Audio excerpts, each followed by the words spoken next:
அஸ்ஸலாமு அலைக்கும் வரஹ்மத்துல்லாஹி வபரகாத்துஹு. மனிதன் பூமியில்தான் வாழ முடியும், மற்ற கிரகங்களில் அவனால் வாழ முடியாது என்பதற்கான குர்ஆனின் சான்றுகள். அல்லாஹ் தன் திருமறையில் கூறுகிறான், பூமியில் உங்களை வாழச் செய்திருக்கின்றோம், உங்களுக்கு வசதி வாய்ப்புகளையும் அதில் ஏற்படுத்தினோம், குறைவாகவே நன்றி செலுத்துகிறீர்கள். இவ்வசனத்தில் மனிதன் பூமியில்தான் வாழ முடியும் என்ற கருத்து கூறப்பட்டுள்ளது. பூமிக்கு மிக அருகில் அதன் துணைக்கோள் சந்திரன் உள்ளது. சூரிய குடும்பத்தில் பூமியையும் சேர்த்து 9 கோள்கள் உள்ளதாக கண்டுபிடிக்கப்பட்டுள்ளது. பூமியை தவிர வேறு எந்த கோளிலும் பூமியின் துணைக்கோளான சந்திரனிலும் மனிதன் வாழ முடியாது என்பது நிரூபிக்கப்பட்டுள்ளது. மெர்க்குரி எனும் புதன் கோளை எடுத்துக்கொள்வோம். சூரியனிலிருந்து 5,80,00,000 கிலோமீட்டர் தொலைவில் உள்ளது. 2 காரணங்களால் இங்கே மனிதன் வாழ முடியாது. முதலாவது, இக்கோளில் காற்று இல்லை. அடுத்து, இக்கோளின் அதிகபட்ச வெப்பம் 480 டிகிரி சென்டிகிரேட்டும் குறைந்தபட்ச வெப்பம் 180 டிகிரி சென்டிகிரேட்டும் ஆகும். இது பூமியில் மனிதர்களால் தாங்கிக் கொள்ள முடியாத 40 டிகிரி வெப்பத்தை விட 12 மடங்கு அதிகம். அதேபோன்று பூமியின் ஈர்ப்பு விசையை போன்று 1/3 பங்கு ஈர்ப்பு விசையே இக்கோளில் உள்ளது. வீனஸ் எனப்படும் வெள்ளிக்கோளை எடுத்துக்கொண்டால் சூரியனில் இருந்து 10,08,00,000 கிலோமீட்டர் தொலைவில் உள்ளது. இங்கும் 457 டிகிரி சென்டிகிரேட் வெப்பம் நிலவுகிறது. இதுவும் பூமியின் அதிகபட்ச வெப்பத்தை போல் சுமார் 10 மடங்கு ஆகும். மேலும் உயிரினங்கள் வாழ்வதற்கு தேவையான ஆக்சிஜனும் இங்கு இல்லை. எனவே இது கொதிக்கும் கோள் என்று அழைக்கப்படுகிறது. இங்கு மனிதர்கள் வாழ முடியாது. மார்ஸ் எனப்படும் செவ்வாய் கிரகத்திலும் மனிதன் வாழ முடியாது.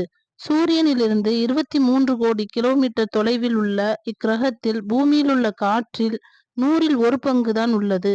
அந்த காற்றிலும் 1% அளவுதான் ஆக்சிஜன் உள்ளது. இங்கே அதிகபட்ச வெப்பம் 87 டிகிரி சென்டிகிரேட்டும் குறைந்தபட்ச வெப்பம் -17 டிகிரியும் ஆகும். இதனால் இங்கும் மனிதன் வாழ முடியாது. அடுத்ததாக ஜூபிட்டர் எனும் வியாழன் கோள் சூரியனிலிருந்து 78 கோடி கிலோமீட்டர் தொலைவில் உள்ளது. இது பாறை கோளமாக இல்லாமல் வாயு கோளமாக உள்ளது.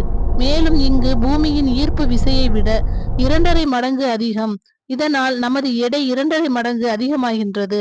நமது எடையை நாமே தாங்க முடியாத நிலை ஏற்படும். எனவே இங்கும் மனிதன் வாழ முடியாது. அடுத்ததாக சாட்டர்ன் என்னும் சனி கிரகம் சூரியனிலிருந்து 142 கோடி கிலோமீட்டர் தொலைவில் உள்ளது. இங்கு எப்பொருளும் உறைந்து போகும் அளவுக்கு -143 டிகிரி சென்டிகிரேட் வெப்பமே உள்ளது. யுரேனஸ் கிரகம் சூரியனிலிருந்து 178 கோடி கிலோமீட்டர் தொலைவிலும், நெப்டியூன் கிரகம் சூரியனில் இருந்து 450 கோடி கிலோமீட்டர் தொலைவிலும், புளூட்டோ கிரகம் சூரியனிலிருந்து 590 கோடி கிலோமீட்டர் தொலைவிலும் உள்ளதால் இந்த கிரகங்களில் கற்பனை செய்ய முடியாத கடுங்குளிர் நிலவுகின்றது. எனவே இவற்றிலும் மனிதர்கள் வாழ முடியாது. பூமியின் துணைக்கோளான சந்திரனிலும் மனிதன் வாழ முடியாது. மனிதன் உயிர் வாழ தேவையான தண்ணீர், காற்று எதுவும் இங்கு இல்லை.